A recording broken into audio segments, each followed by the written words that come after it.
Hey, and welcome back to Pass the Popcorn. My last review was on the 2004 film Stepford Wives. I did find the 1975 version.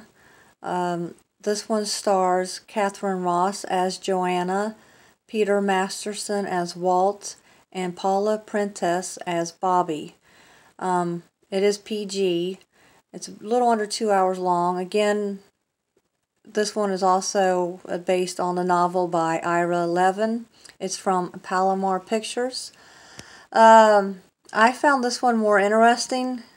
It was a little slower than the newer version, but it was more interesting, and I felt that it was probably truer to the novel. A lot of station wagons in this movie. I don't know what that was all about. But once again, the couple, well, in this version, Joanna is not a network president. She is an amateur photographer. But they still moved to Stepford to start a whole new life. And Joanna notices that the women are obsessed with how they look and their housekeeping and recipes. And there's another newbie, which is Bobby. In this version, there's only 2 newcomers. In the second one, there's 3. But so her and Bobby, Joanna and Bobby, they sense that something is terribly wrong. All these women are just obsessed with pleasing their husbands, keeping their house spotless, and their hair and makeup, and again, all the dresses.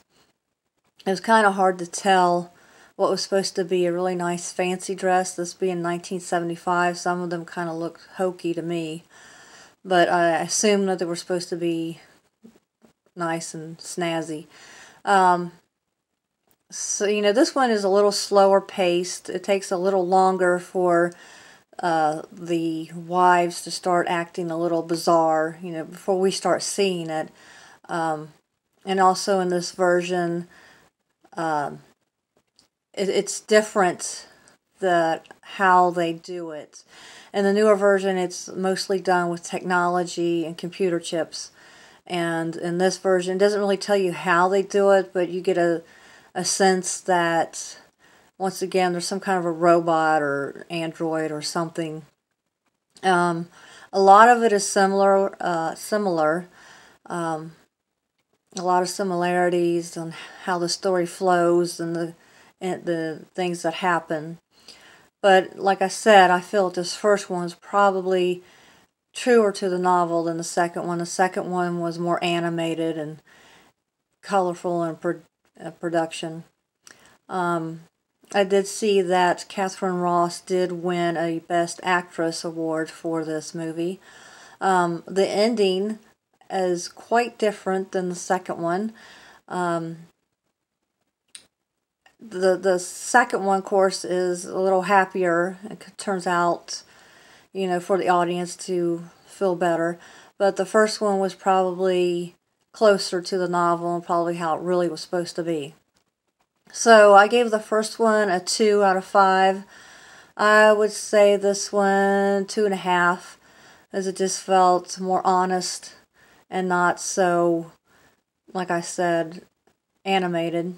But either way, pretty good movie, pretty good storyline, and I'm not going to read the novel.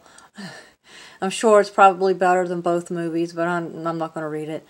So, again, thanks for visiting Past the Popcorn. Please like, share, and subscribe, and you have a good night.